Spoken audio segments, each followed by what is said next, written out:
A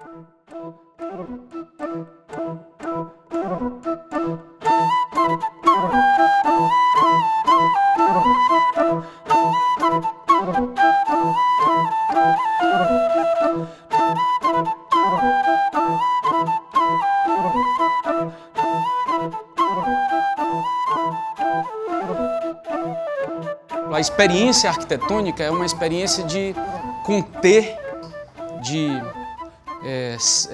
que é a ideia da estética, né? De conter o escoamento do tempo, mas de conter o espaço bravio, o espaço selvagem, né? E dar uma condição mínima para que se tenha uma existência, um momento de entrada, né? Porque se deixar só no espaço vasto, ninguém suporta, né? Então, a experiência arquitetônica é meio que uma intervenção, né?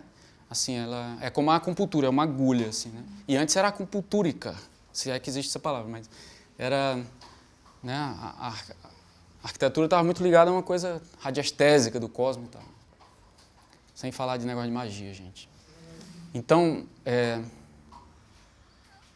a experiência de autoridade é uma intervenção também, né? Então, às vezes, a criança precisa de uma contenção, de uma intimidade, dependendo da faixa de idade e do que ela está vivendo, né? Ela precisa, às vezes, de entender uma existencialidade sem esse espraiamento tão amplo, às vezes, né? E que, às vezes, pode ser ameaçador dependendo das condições da criança, né? Dependendo da sensibilidade da criança. As crianças muito pequenininhas, o espaço muito extensivo, ele é muito duro, né? A arquitetura moderna, Oscar Niemeyer, me desculpem mexer nesse cânone, mas não gosta de árvore o cara, né? Então, a arquitetura dele é belíssima como escultura, como linha, mas ela não é gregária, né? E ela não cria essa dimensão da intimidade, né?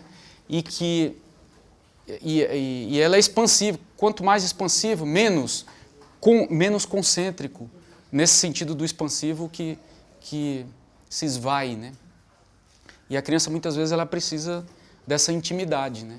Principalmente os mais pequenos, né? Os pequenininhos.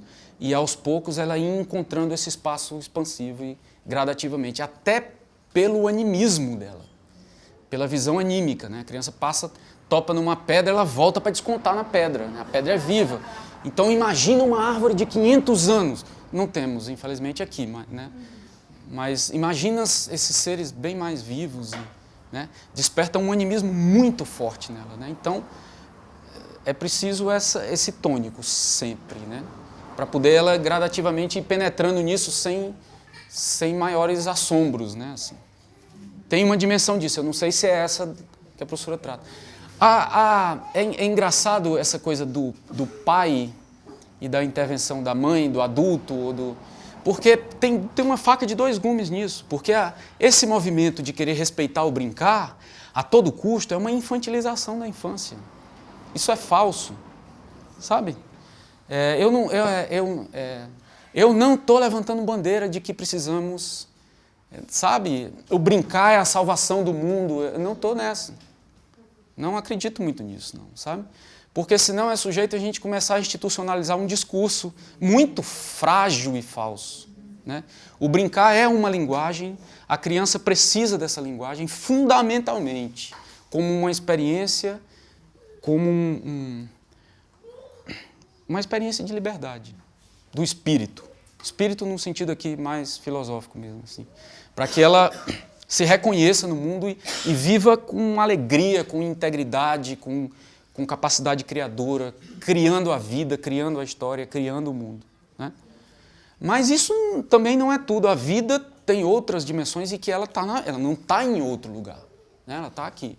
Então precisa do pai e da mãe. É hora do almoço, brother. Você não brincou?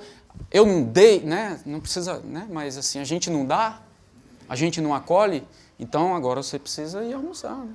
Por mais mágica que seja a experiência. Porque até às vezes grava mais, assim, né? Grava mais. Pô, minha mãe tirou daquela onda, assim, era tão especial aquilo ali. Sei lá, né? Assim, mas citando um exemplo bem irracional, assim. Então, nesse sentido, a autoridade é uma arquitetura, é uma intervenção, é uma agulha de potencialidade, é uma agulha né, de saúde, né? Ela chega e dá significado à existência também. Né? Está falando da relação do pai, na melhor ideia possível do que se possa pensar disso. Né? Que não é sempre melhor e nunca vai ser só essa ideia pura. Né? Porque estamos aqui. Né?